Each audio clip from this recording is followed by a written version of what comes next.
Get Rich Education is brought to you by International Coffee Farms. Own your very own parcel of a Panama coffee farm today.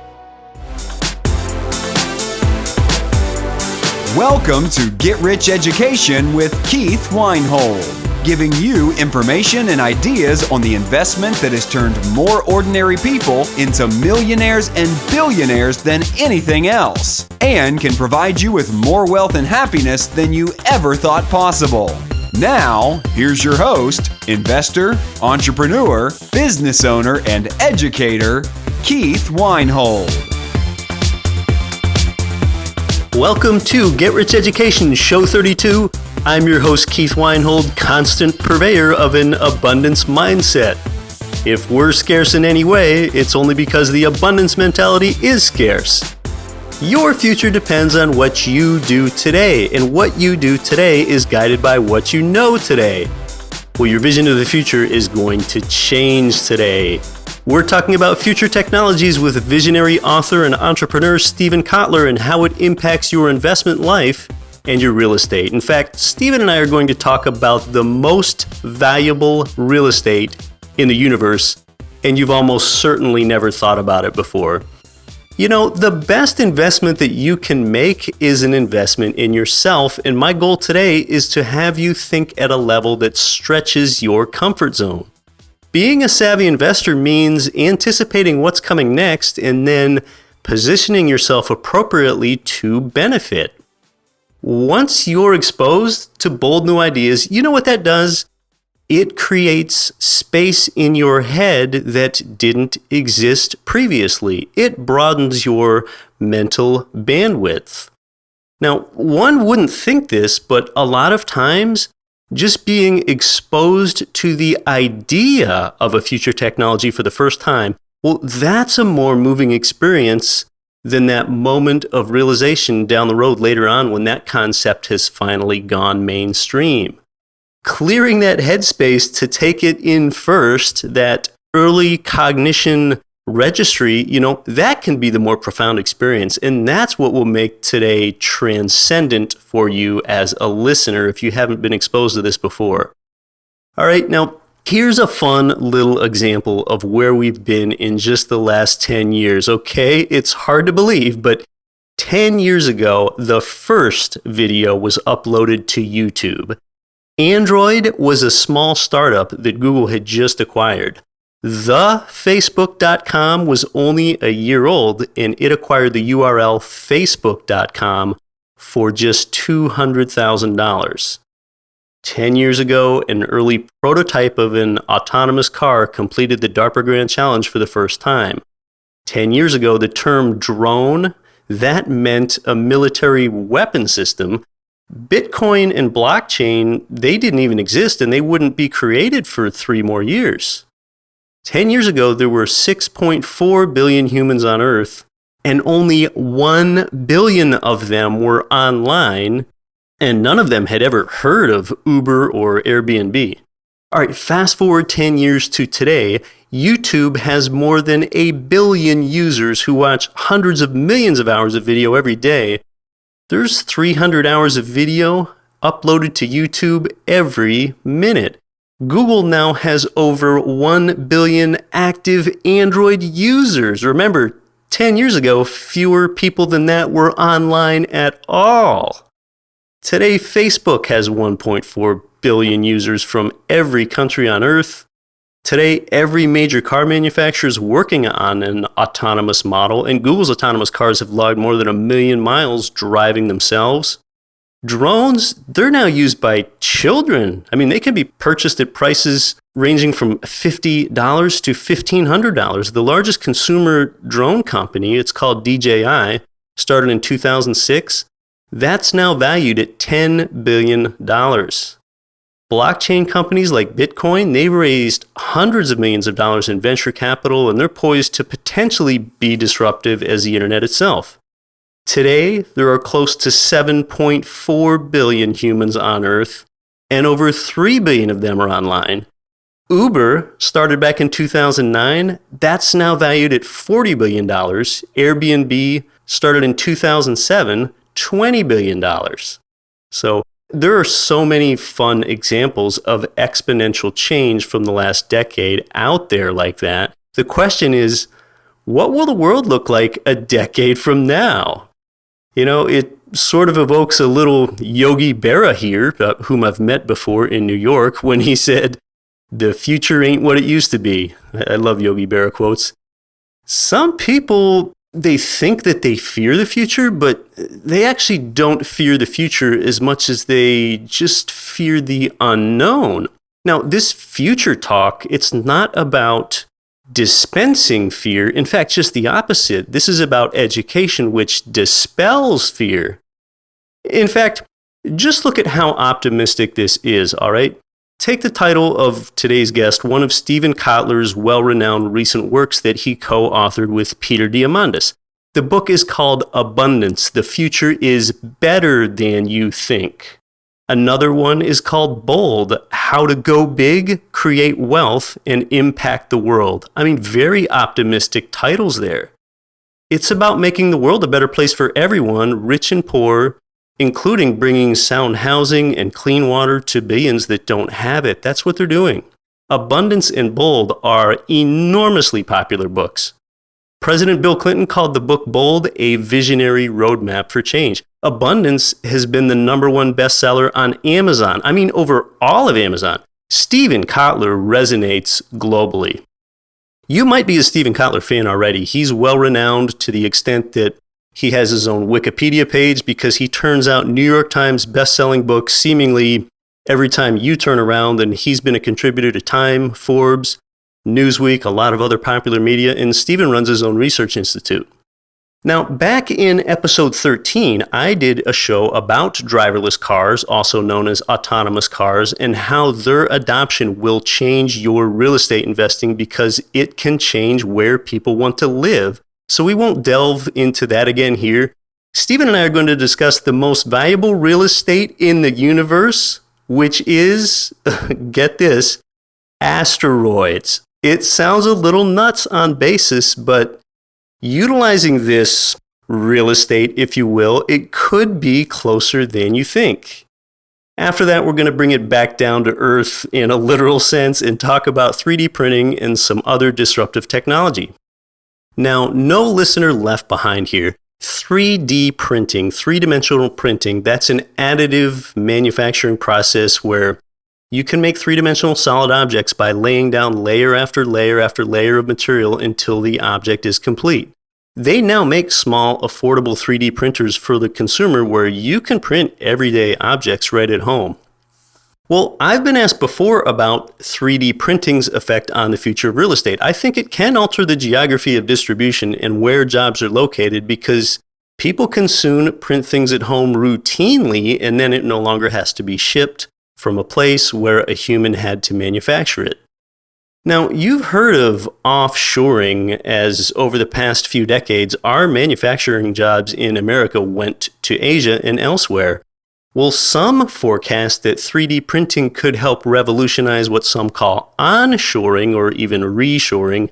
This is huge. I mean, the made in China era could be fading away as we can print items here that were previously manufactured with low-cost human labor in China, Indonesia, Vietnam, or the Philippines, and that can revitalize United States manufacturing jobs once again.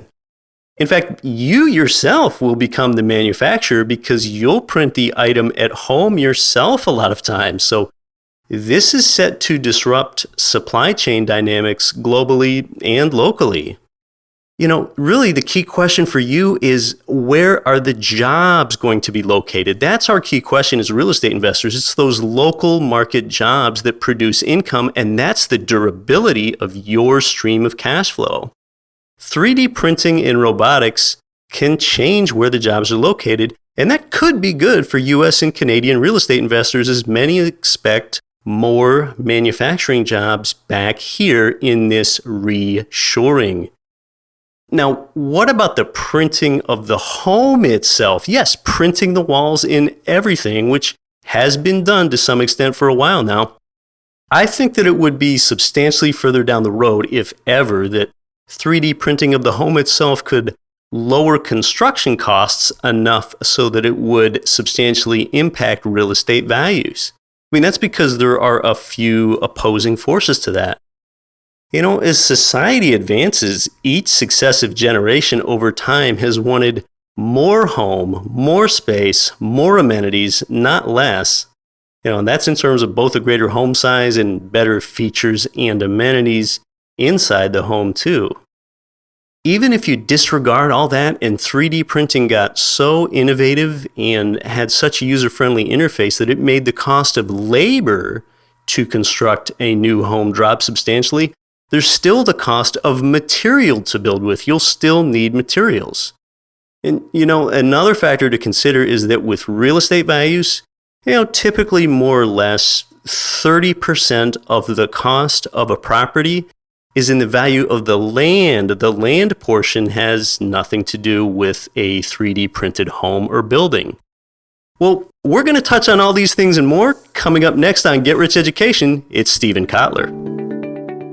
Through Get Rich Education and International Coffee Farms, you can own your own half-acre parcels of a passive income-generating coffee farm in Panama for as little as $12,000. It's a low-risk opportunity with an average annual return projected to be 13 to 15%. The farms are professionally managed for you on a turnkey basis, and you own the land.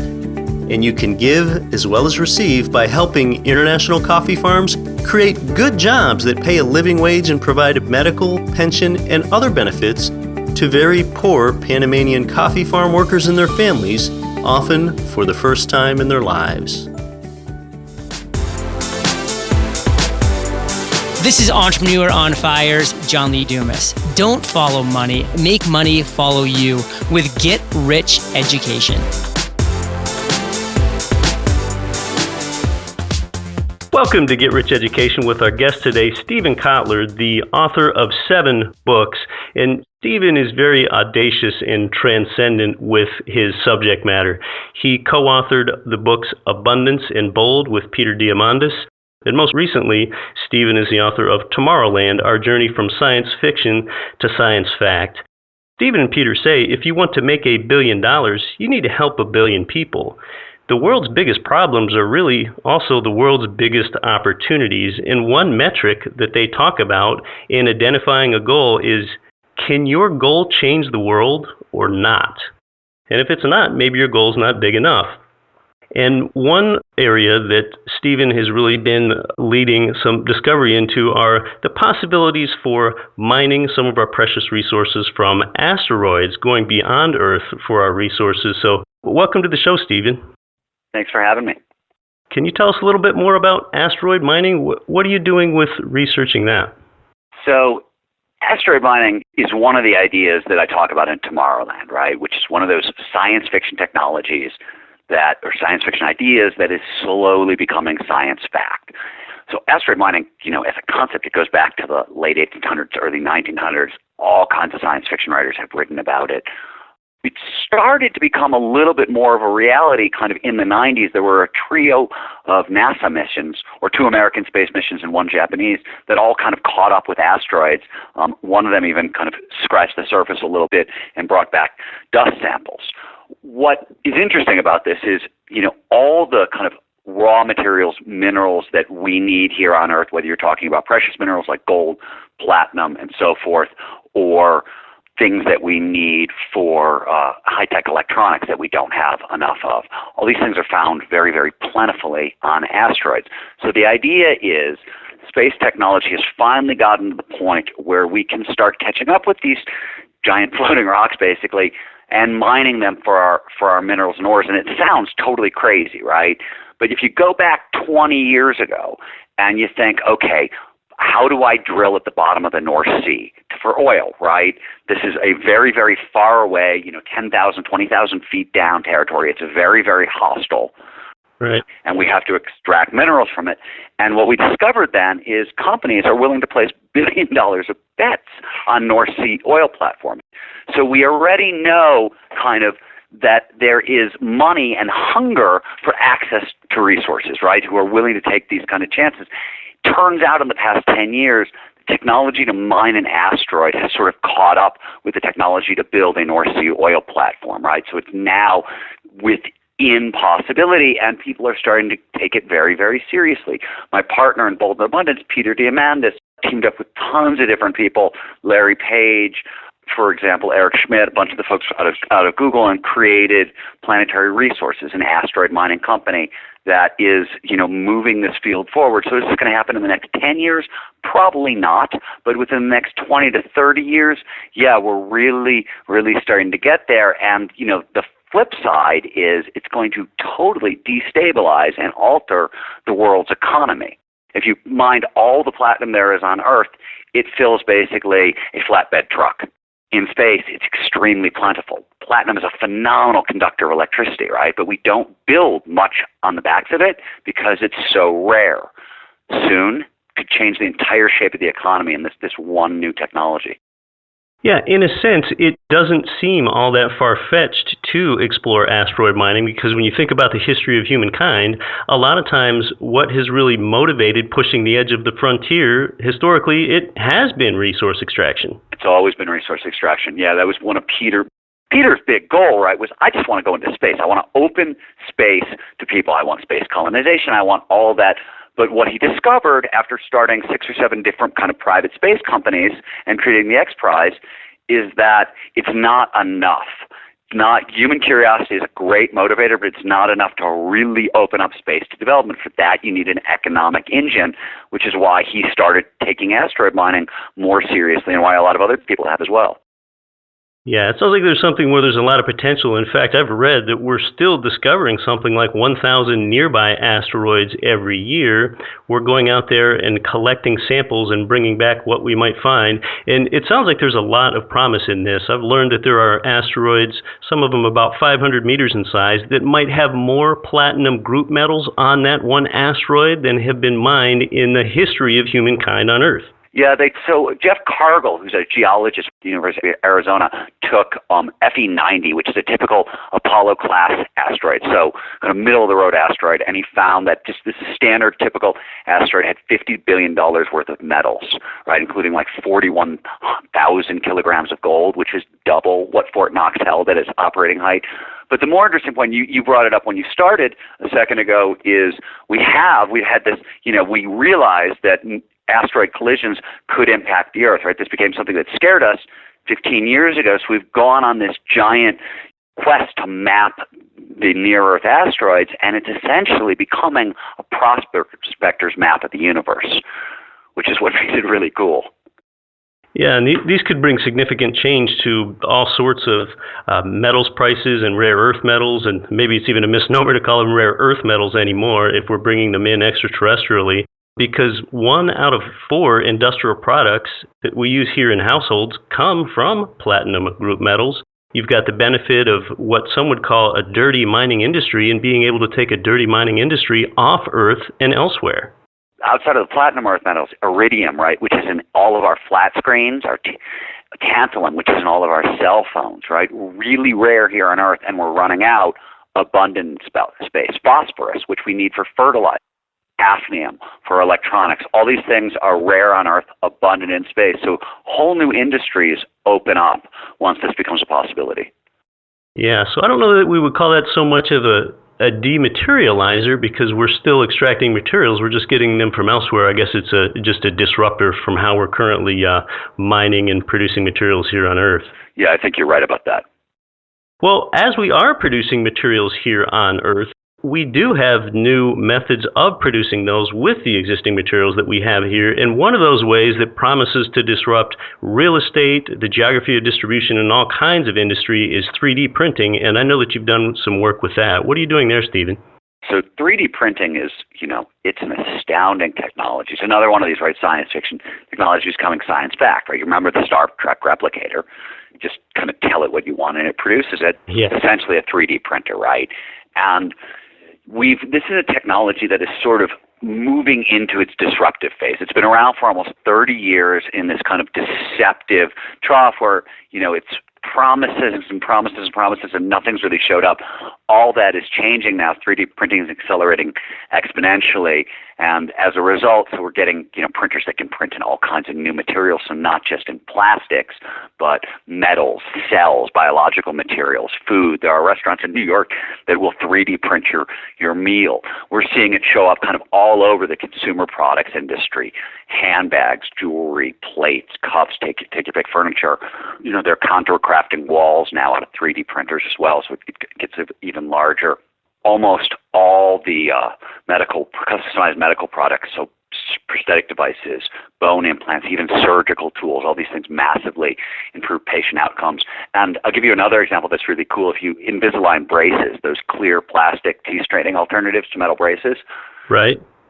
All of those are 3D printed, and it's 65,000 individually customized pairs a day. Like last year, I think it was 17 million. And the crazier part is they're all 3D printed in a factory of the future that's about the size of like a high school gymnasium that's all robotically run. So it runs 24/7, 365, which is really kind of amazing. But the bigger point here is 3D printing scales, right? It can scale up, and we're seeing the beginnings of scalar impact. For example, Jay Rogers, the CEO of Local Motors, 3D printed a car in one day at a car show earlier in the year, and it absolutely runs. He is now trying to take a car, which cars have, depending, 17,000 to 24,000 parts on average.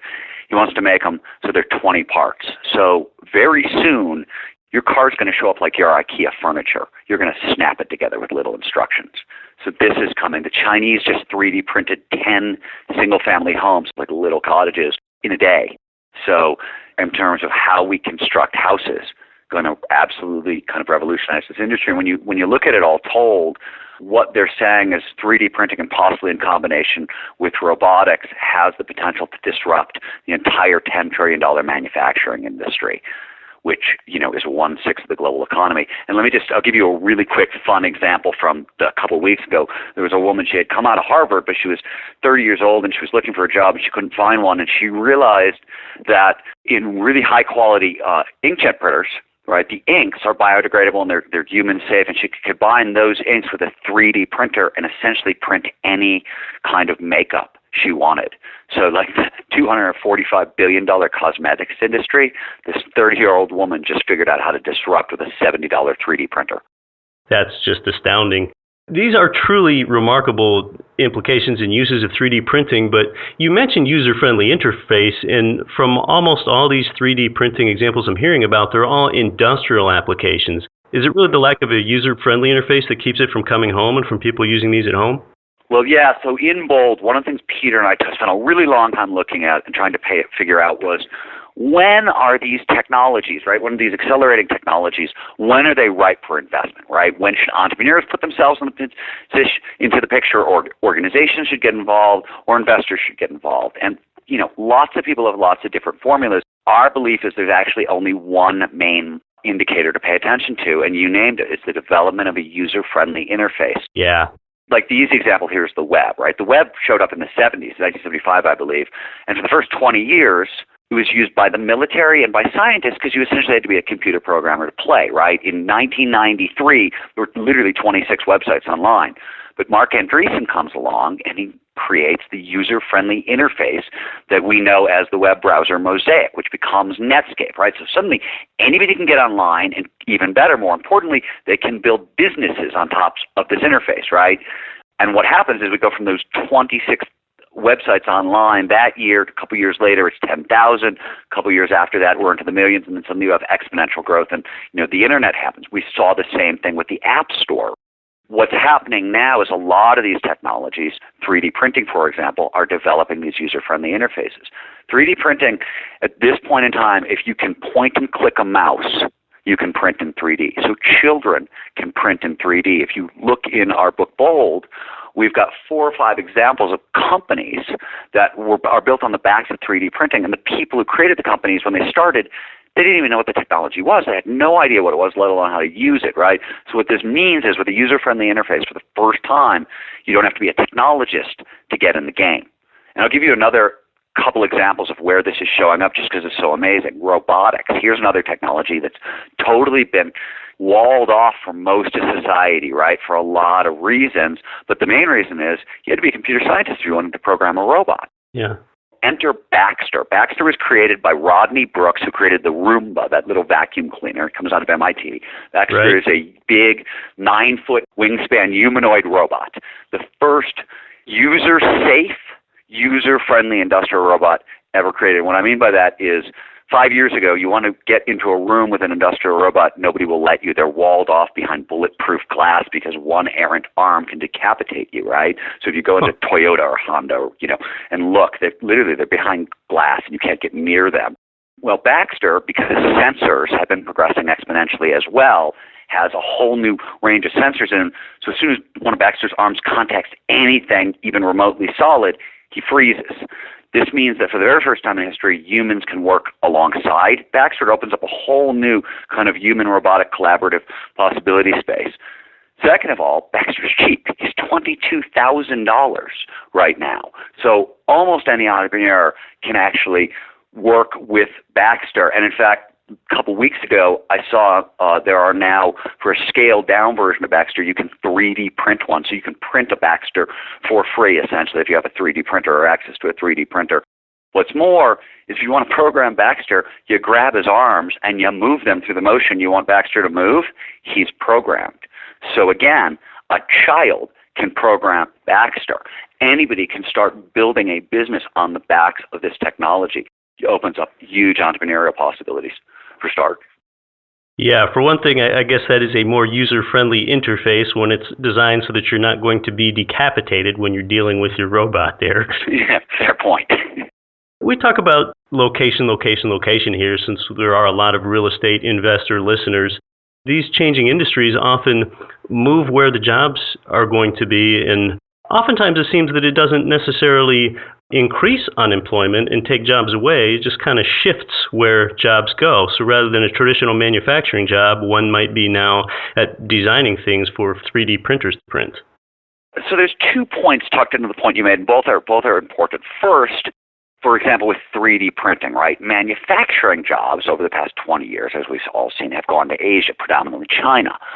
3D printing is bringing them back into the community, right, into all of our communities, right? That's one of the things it's doing is it's moving manufacturing back. So some of those jobs that we lost, they're now going to be coming back, obviously different versions of them. But your larger point, I think, is the really interesting question, right? It's, are these new technologies going to take our jobs or not? And it's, this is not a new question, right? People have been asking this question for hundreds of years. If you go back to the 18th century, 75% of America were farmers. Today it's less than 2%, right? When those jobs started to go away, people panicked. They thought, oh my God, what they didn't see is the manufacturing revolution coming.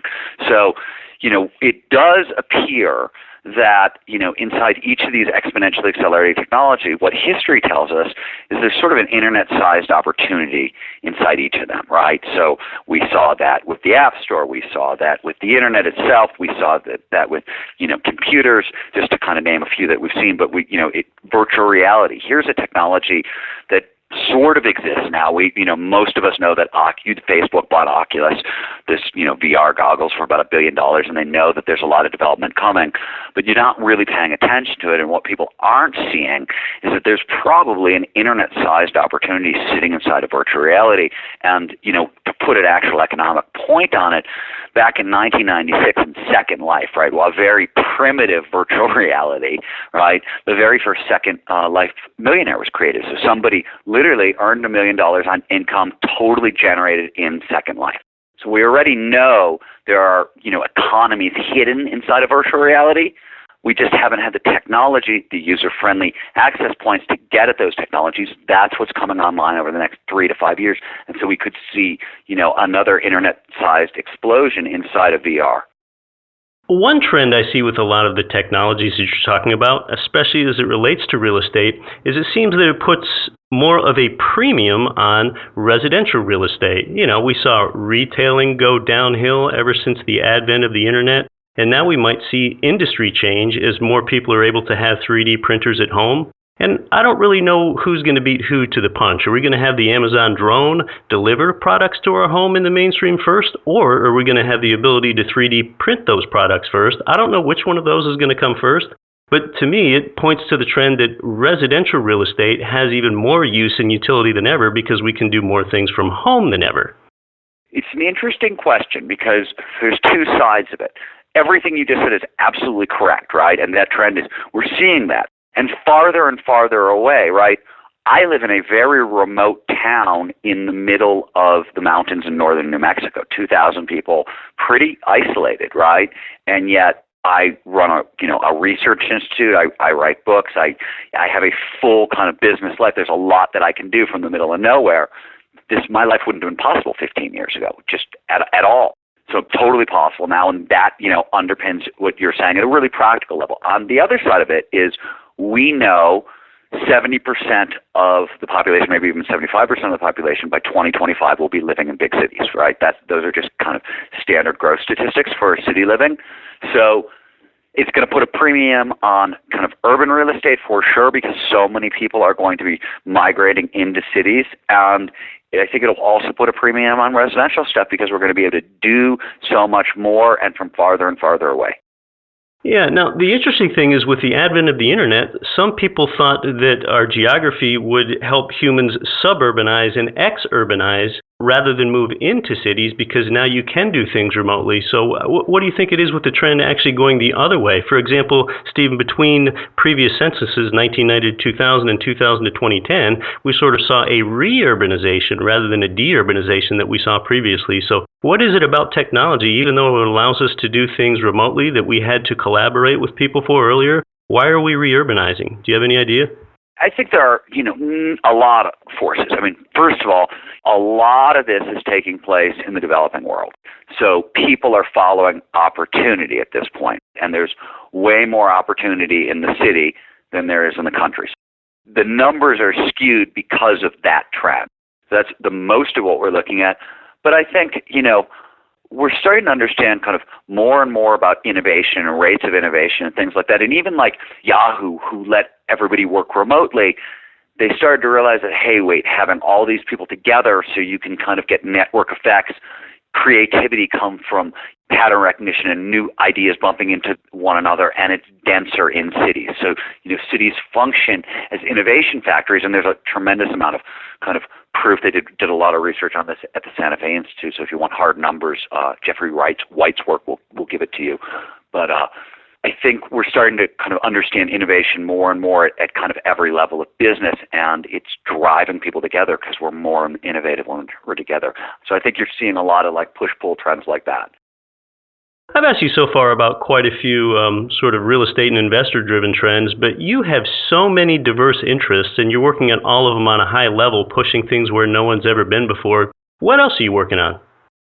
The things that I'm looking at, right now, for example, in Tomorrowland, right? I'm not just specifically interested in the kind of the intersection of science fiction becoming science fact. I'm really interested in kind of the disruptive impact this is going to have on culture. Our technology has gotten so advanced, we're starting to kind of really erode fundamental things about what it means to be human. And let me give you an example.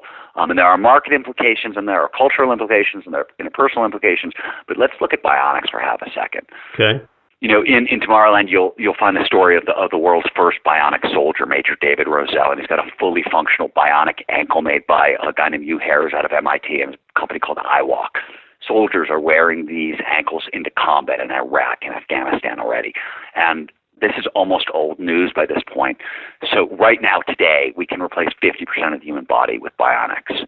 We've seen dads printing 3D printable bionic arms for their kids. There's companies that you can download 3D printed blueprints for bionics, which is $1,000 for a bionic arm.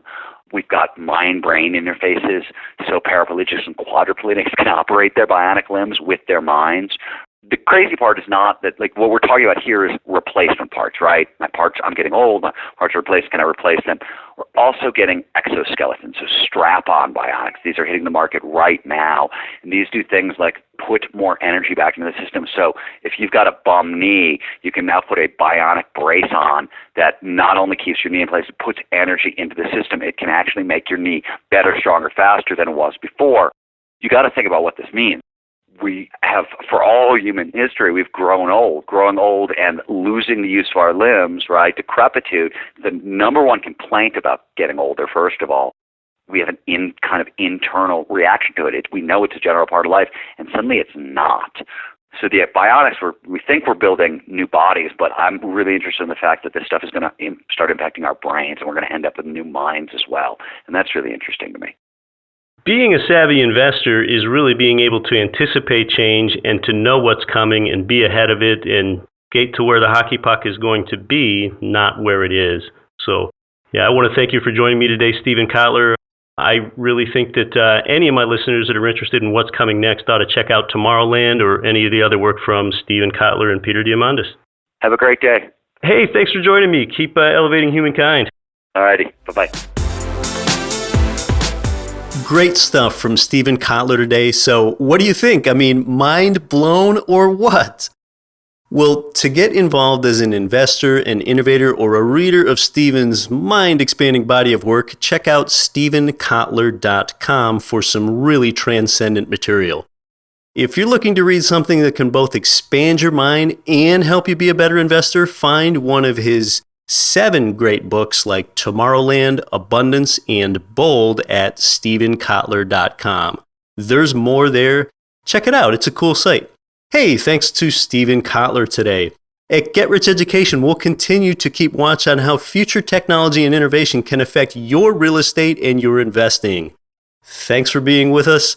I hope you enjoyed this one and that it stretched your mental bandwidth. For GRE's right-hand man, John Collins, I'm your host, Keith Weinhold. Live an abundant life until we meet again next Friday, and don't quit your daydream. You've been listening to the Get Rich Education podcast, telling you what the wealthy won't tell you about real estate and investing. If you enjoyed the show, please take a minute to visit iTunes and leave your comments.